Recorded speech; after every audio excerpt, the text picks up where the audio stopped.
সকালে আজকে ডালিয়া করলাম। শুভ সকাল। তা তোমরা ভালো আছো বন্ধুরা? আশা করি। আর একটা ছোট্ট ব্লগ নিয়ে আসলাম তোমাদের মাঝে। রান্নাঘর থেকেই ভিডিওটা অন করছি।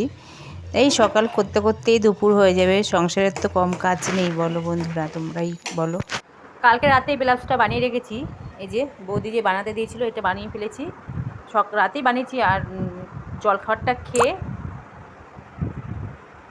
ব্লাউজটা হেম করে কমপ্লিট করলাম। আর এই যে এটা হচ্ছে একটা বৌদির, আর এটা হচ্ছে একটা দিদি ভাইয়ের, পাড়ারই এক দিদির। তা ওনারটা আর কি কমপ্লিট করিনি, এমনি মেসিং হয়ে গেছে, হেমটা হয়নি। আর মেয়ে তো এখন সময় পাচ্ছে না, আমারই করতে হবে, মেয়ে পার্লারে চলে যাচ্ছে। তাই দিদির ব্লাউজটা দেখছি, খাওয়া দাওয়া করে আমি কমপ্লিট করে দেবো রান্নাবান্না করে। তা যাই হোক, তাহলে চলো রান্নাঘরে যাই। শুভ দুপুর বন্ধুরা। আজকে মাছ রাখলাম পাড়ার থেকেই, যে ওই ভাইটা মাছ দিয়ে যায়, তার থেকে রাখলাম। দেখো এই মাছগুলো আজকে রান্না হবে ভাপা। আর 5 দিন ধরে ধনেপাতাটা কাঁচের গ্লাসে রেখেছি বলে দেখো পুরো টাটকা রয়েছে, কি ভালো লাগছে না? তাই রান্না হবে। আর পাট শাক আছে, আর ঝোল বানাবো। পাশে বিয়ে, তাই গানের আওয়াজটা আসছে। তা দুপুরে রান্নাবান্নাটা হয়ে গেছে। ভাত বাড়তে তোমাদের সেটা শেয়ার করি আজকে কী কী করলাম, সেটা তো তোমরা জানোই। আর একবার তোমাদের রান্নাটা দেখিয়ে দিচ্ছি। তো এখানে ভাত বাড়া হয়ে গেছে। এটা হচ্ছে মেয়ের ভাত, এর দিয়েও কম খাবে, তাও দিলাম একটু বেশি করে, চিল্লাবে এসে, লবণ দিয়ে দিলাম।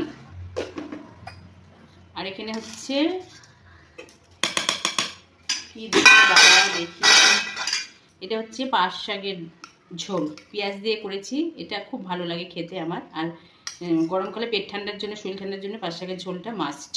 আর চিংড়ি মাছ দিলে তো কথাই নেই, আমার হেভি লাগে চিংড়ি মাছ দিয়ে। তা ভাতটা বাড়া হয়ে গেছে। এবার মাছটা তো যেহেতু একটা গোটা মাছ, ওই জন্য একটু প্লেট নিলাম। আমার আর মেয়ের একসাথে বেড়ে নিচ্ছি মাছটা। এটা হচ্ছে শাটিং মাছ, শাটিং মাছ ভাপা। তোমাদের কাছে একবার, তোমাদেরকে সে এর আগে আমি যখন কাটলাম তখন বলেছিলাম ভাপা করবো, ভাপাই করেছি। আর রাতে নেমন্তন্ন আছে, যাব, তার জন্য আজকের মেনু এটাই। আর বেশি কিছু করিনি, ব্যাস। তা তোমাদের সামনে দিয়ে দেখিয়ে দিচ্ছি থালিটা। চলো তাহলে। আর আমার ধনে পাতাগুলো তো একদম টাটকা আছে, দেখো। ওকে ওকে ওকে ওকে, আমার আঙুলের চাপটা পড়ে গেছিলো। এই দেখো, পাট শাকের ডাল, ভাত, লবণ, আর হচ্ছে এই যে মাছ ভাপা, শাটিং মাছ ভাপা, পোস্ত, সর্ষে, জিরে দিয়ে, কাঁচা লঙ্কা। ব্যাস, আজকের মেনু এটাই। কার কার বাড়িতে কী কী হয়েছে সেটা জানাবে। টাটা।